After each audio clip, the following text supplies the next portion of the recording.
इंग्राजी रे एक कथा अच्छी, सीइंग इज बिलीविंग, देखी रही विश्वास करी हब। Praise Lord. प्रभु को मान धन्यवाद हो। प्रभु केत अनुग्रह कले आज आप सम्मुखें पुनरार ईश्वर वाक्य कहवाक सुजोग देले से ईश्वर को धन्यवाद देवा सहित मु समस्त मोर प्रेज लॉर्ड जन प्रेज लॉर्ड। आज जो विषय कहवाक जाऊँगी ताहा हूँ कौन, सीइंग इज बिलीविंग। आम मुख्यमंत्री आमर जो उड़ीसार मुख्यमंत्री गोटे कहले जे कथारे अच्छी, माने को कथार अच्छी, इंग्लिश कथार अच्छी, सीइंग इज बिलीविंग। ए कथा किए कही महाशय जन मत लिखिं जे काली कमांड बॉक्स रे आपण को फोटो सहित जी अच्छा आप जानते कि, किंतु से महाशय को कहवाक चाहे जे मंत्रिमंडल गठन कला कि आप जानते कि, जो राजांकर शासन ठारू अलगा करिकी मंत्रिमंडल गठन करी ए शासन सिस्टमेटिक तैयार कला किए, आपण से विषय जानी ना।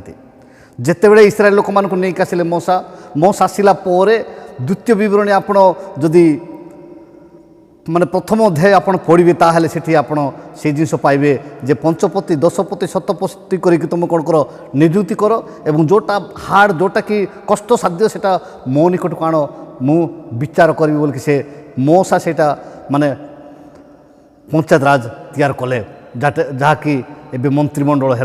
किंतु ता पूर्व राजा मान शासन थिला, वर्तमान पर्यंत अनेक राज्य रे राजा मान शासन अच्छी। किंतु जो वर्डटा कहले आमर जो सीएम जोटा कहले जे सीइंग इज बिलीविंग, हुए माने एक कथाटा किए कही, so many people is saying why you not the preaching the English. मत अनेक लोक मैंने कहते आप इंग्लिश कहीं कहना, I am never I preach the English, why English preacher is a separate. अनेक लोक मैंने मत कहते आप इंग्लिश प्रचार करना। आज्ञा मुझे कहले इंग्लिश में प्रचार करी ना, शिखिले हेब सब जिनस हुए। आउ जोटा कि आज मुख्यमंत्री कहले से सब क्लीयर कही पारे ना। जदि जदि से क्लीयर कहे ताहले कौन कहे जे जीशुंकर वाक्य प्रचार कर लोक मैंने पत्थर मारे से कहले कौन जे लेखा अच्छी इंग्लिश रे गोटे कथा अच्छी, आउ से इंग्लिश रे गोटे कथा अच्छी किए लोक कही आउ कौ स्थान रे कही केतेबेले कही आम से विषय देखा। महाशय मैंने बुझीपारना जे आमे मध्य एशिया प्रदेश रे अच्छु, आ जो एशिया प्रदेश रे जीशुख्रीष्ट जन्मग्रहण करथिले। Praise Lord. सेतिपाई प्रत्येकटी वाक्यर प्रत्येक मर्म जीशुको ठारू ही जीशुको मुखर ही निर्गत होती आज शासन चली, जहारी फल आज ख्रीष्टाब्द लेखा होची।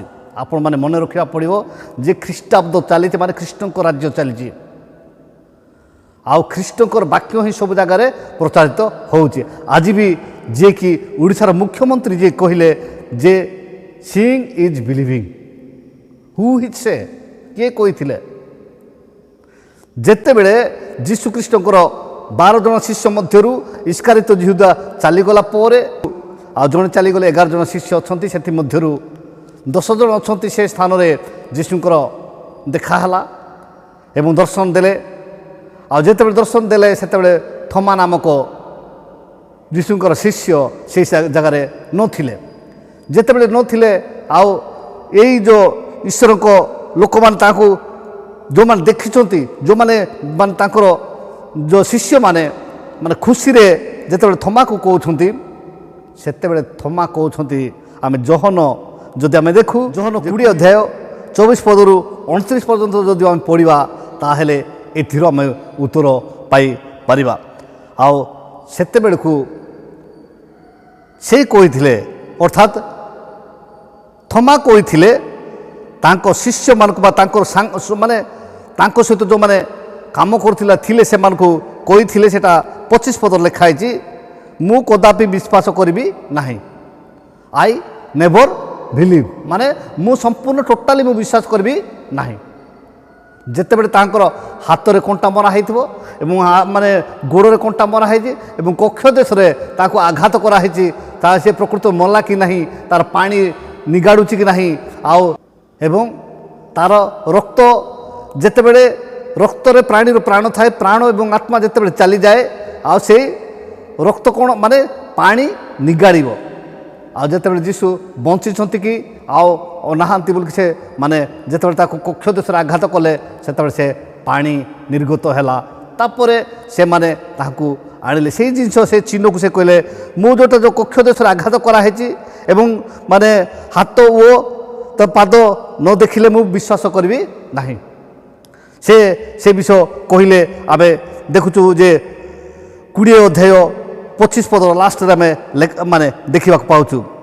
ସେ କହୁଛନ୍ତି କିନ୍ତୁ ସେ ସେମାନଙ୍କୁ କହିଲେ ତାହାଙ୍କ ହାତରେ କଣ୍ଟାର ଚିହ୍ନ ସବୁ ନ ଦେଖିଲେ ଓ ସେସବୁ ସ୍ଥାନରେ ମୋହର ଆଙ୍ଗୁଳି ନ ଦେଲେ ଏବଂ ତାହାଙ୍କ କକ୍ଷ ଦେଶରେ ମୋହର ହାତ ନ ଦେଲେ ମୁଁ କଦାପି ବିଶ୍ୱାସ କରିବି ନାହିଁ। ମୁଁ ସେଠି ହାତ ନ ଦେଲେ ମୁଁ କକ୍ଷ ଦେଶକୁ ନ ଦେଖିଲେ ମୁଁ ମାନେ କଦାପି ବିଶ୍ୱାସ କରିବି ନାହିଁ। ଅର୍ଥାତ୍ କ'ଣ ଟୋଟାଲି ନେଭର ଆଇ ବିଲିଭିଂ, ମୁଁ ଟୋଟାଲି ବିଶ୍ୱାସ କରିବି ନାହିଁ। ତାପରେ ଯୀଶୁ 8 ଦିନ ପରେ 26 ପଦରେ ଲେଖା ହେଇଛି 8 ଦିନ ପରେ ପୁନର୍ବାର ସେ କ'ଣ କଲେ ଦେଖାଦେଲେ। ସେତେବେଳେ କିଏ ଥିଲେ? ଥୋମା ଥିଲେ। ପ୍ରେଜ୍ ଦ ଲର୍ଡ। ଆଉ ସେ ଥୋମା ଥିଲେ। ତାପରେ ଦେଖା କଲା ପରେ ଯୀଶୁ ତାହାଙ୍କୁ କହିଲେ 27 ପଦରେ ଆମେ ଦେଖୁ ପରେ ସେ ଥୋମାଙ୍କୁ କହିଲେ ଏଆଡ଼େ ତୁମର ଅଙ୍ଗୁଳି ବଢ଼ାଇ ମୋହର କକ୍ଷ ଦେଖ, ମୋହର ହାତ ଦେଖ ଓ ହାତ ବଢ଼ାଇ ମୋହର କକ୍ଷ ଦେଶରେ ଦିଅ, ଅବିଶ୍ୱାସୀ ନ ହୋଇ ବିଶ୍ୱାସୀ ହୁଅ। 28 ପଦରେ ଥୋମା ତାହାଙ୍କୁ ଉତ୍ତର ଦେଲେ ମୋହର ପ୍ରଭୁ ମୋହର ଈଶ୍ୱର। ତାପରେ 29 ପଦରେ ଯୀଶୁ ତାହାଙ୍କୁ କହିଲେ ତୁମେ ମୋତେ ଦେଖିବାରୁ ବିଶ୍ୱାସ କରିଅଛ, ଯେଉଁମାନେ ନ ଦେଖି ବିଶ୍ୱାସ କରନ୍ତି ସେମାନେ ଧନ୍ୟ। ଏଇଟା ଆମେ ଦେଖୁଛୁ ଯେ ତୁମେ ଦେଖିବାରୁ ବିଶ୍ୱାସ କଲ, କିନ୍ତୁ ଯେଉଁମାନେ ନ ଦେଖିକି ବିଶ୍ୱାସ କରୁଛନ୍ତି ସେମାନେ ଧନ୍ୟ। ସେଥିପାଇଁ ଆମକୁ ସେ ଧନ୍ୟବାଦ ଦେଉଛନ୍ତି ଯେଉଁମାନେ ଆଜି ପୃଥିବୀରେ ଅଛନ୍ତି, ପ୍ରତ୍ୟେକ ରାଜ୍ୟରେ ସେମାନେ ନ ଦେଖିକି ବିଶ୍ୱାସ କରୁଛନ୍ତି ଏବଂ ଯୀଶୁ ପ୍ରକୃତ ସତ୍ୟତା ପ୍ରକାଶ କରିବା ପାଇଁ ଦର୍ଶନ ମଧ୍ୟ ଦେଉଛନ୍ତି ଏବେ ପର୍ଯ୍ୟନ୍ତ ଦେଇ ଚାଲିଛନ୍ତି। ସେଥିପାଇଁ ଈଶ୍ୱରଙ୍କ ବାକ୍ୟ ଜୀବିତ ଏବଂ ଯେତେବେଳେ ରାଜାମାନେ ଶାସନ କରୁଥିଲେ ଆଉ ସେମାନଙ୍କର ଅନୁସାରେ ଇତିହାସ ଲେଖାଯାଉଥିଲା, ସେମାନଙ୍କର ଇତିହାସ ଲେଖା ହେଉଥିଲା। ହର୍ଷାବ୍ଦ ଶକାବ୍ଦ ସେମିତି ବର୍ତ୍ତମାନ ଖ୍ରୀଷ୍ଟାବ୍ଦ ଚାଲିଛି, ଖ୍ରୀଷ୍ଟଙ୍କର ରାଜ୍ୟ ଚାଲିଛି। ସେଥିପାଇଁ ଏଇ ରାଜ୍ୟରେ ଇନଡାଇରେକ୍ଟର ହେଉ ଡାଇରେକ୍ଟର ହେଉ ଈଶ୍ୱରଙ୍କ ବାକ୍ୟ ପ୍ରଚାର ଚାଲିଛି। ଆଜି ବହୁତ ମୁଁ ଧନ୍ୟ ମନେ କରେ ଯେ କଥାରେ ଅଛି, ଇଂଲିଶ କଥାରେ ଅଛି। ଇଂଲିଶ କଥା କିଏ କୁହନ୍ତି? ଅନେକ ଷ୍ଟେଟ୍ରେ ବହୁତ ଲୋକ କୁହନ୍ତି ଏବଂ ଆମର ଷ୍ଟେଟ୍ ମଧ୍ୟ ଆସିକି ଇଂଲିଶ ଭାଷାରେ ପ୍ରଚାର କରନ୍ତି ଏବଂ ସେ ଇଂଲିଶ କଥାରୁ କାଢ଼ିକି ଆଜି ଯିଏକି ମୁଖ୍ୟମନ୍ତ୍ରୀ କହିଲେ ଯେ ଇଂଲିଶ କଥାରେ ଅଛି। ଇଂରାଜୀରେ ଏକ କଥା ଅଛି, ସିଇଂ ଇଜ୍ ବିଲିଭିଂ, ଦେଖିଲେ ହିଁ ବିଶ୍ୱାସ କରି ହେବ। ସିଇଂ ଇଜ୍ ବିଲିଭିଂ, କିନ୍ତୁ ଯୀଶୁ କହିଲେ who is not C is believe that man is great man. ଯିଏକି ନ ଦେଖିକି ବିଶ୍ୱାସ କରୁଛି ସେ ହେଉଛି ବଡ଼ ଲୋକ ବା ସେ ହେଉଛି ଧନ୍ୟବାଦ ପାଇବା ଯୋଗ୍ୟ ବ୍ୟକ୍ତି।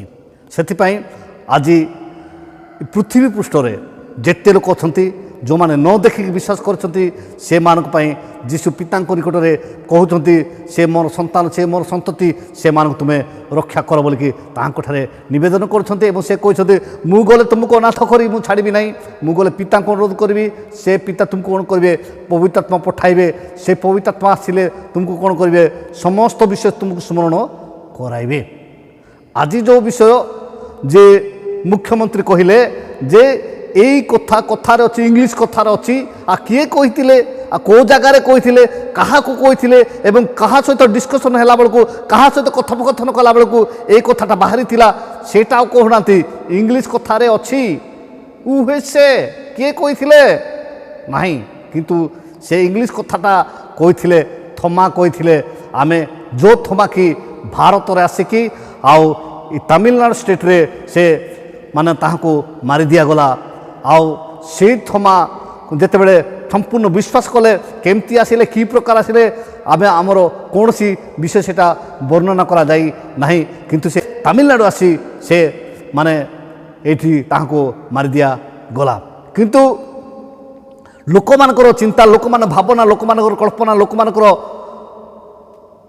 ମୁଣ୍ଡରେ ଚିନ୍ତାଧାରା ଅଛି ଯେ ବ୍ରିଟିଶ ଲୋକମାନେ ଆସିକି ଯୀଶୁଖ୍ରୀଷ୍ଟଙ୍କର ବାକ୍ୟ ପ୍ରଚାର କଲେ ଏବଂ ବ୍ରିଟିଶ ଲୋକମାନେ ଏଠି ଶାସନ କଲେ ବୋଲି କିନ୍ତୁ ତା ପୂର୍ବରୁ ଥମା ଆସିଲେ ସେ ଈଶ୍ୱରଙ୍କ ବାକ୍ୟ ପ୍ରଚାର କରିବା ସହିତ ବ୍ରିଟିଶ ଲୋକମାନେ ପରେ ଆସିକି ସେ ଆମର ଭାରତକୁ ଶାସନ କଲେ এটা যা বি আপনার ইতিহাসে দেখুন কিংবা বিজ্ঞানের দেখুন কিংবা ভূগোল দেখুন মু সেটা জানে না কিন্তু শাস্ত্র আমি কହୁছি যে এই বাক্য যে বাক্য আজ আমার মুখ্যমন্ত্রী মোহন বাবু কহিলে সেই বাক্য হচ্ছে এই বাক্যরু বা বাইবেলরু আধারিত যে বাইবেল কি আমি যোহন 20 অধ্যায় 25 পদরে লেখাইছি সেই বাক্যকু আজ লোক সম্মুখে আজ প্রচার করছেন সেপাই মু মোহন বাবুকে বহুত বহুত ধন্যবাদ অর্পণ করুছি আজি তাহাঙ্ক হস্তরে দেশর ভার অছি ওড়িশার ভার অছি সে যেমতি উত্তম ভাবে অধিকর অধিক ঈশ্বরক বাক্য স্টডি করা সহিত ভাষাকে শিখিবে এবং দেশকে যেমতি উত্তম ভাবে শাসন করবে এথিনিমতে সে নিজক প্রয়াস জারি করে রখন্তু পরমেশ্বর আশ্রদ ভাবে আশীর্বাদ করবে আজির এই অল্প শিক্ষা উপরে পরমেশ্বর শ্রবণকারী মানুষ এবং जो माने এই বাক্য দ্বারা সচেতন পাউଛନ୍ତି সেମାନଙ୍କୁ প্রত্যেক ଲୋକମାନଙ୍କୁ পরমেশ্বর আশীর্বাদ করন্তু আজির এই অল্প শিক্ষা উপরে পরমেশ্বর ଆମ ସମସ୍ତଙ୍କୁ ଆଶୀର୍ବାଦ କରନ୍ତୁ ରହିଲି ନମସ୍କାର ପ୍ରେଜ୍ ଲର୍ଡ।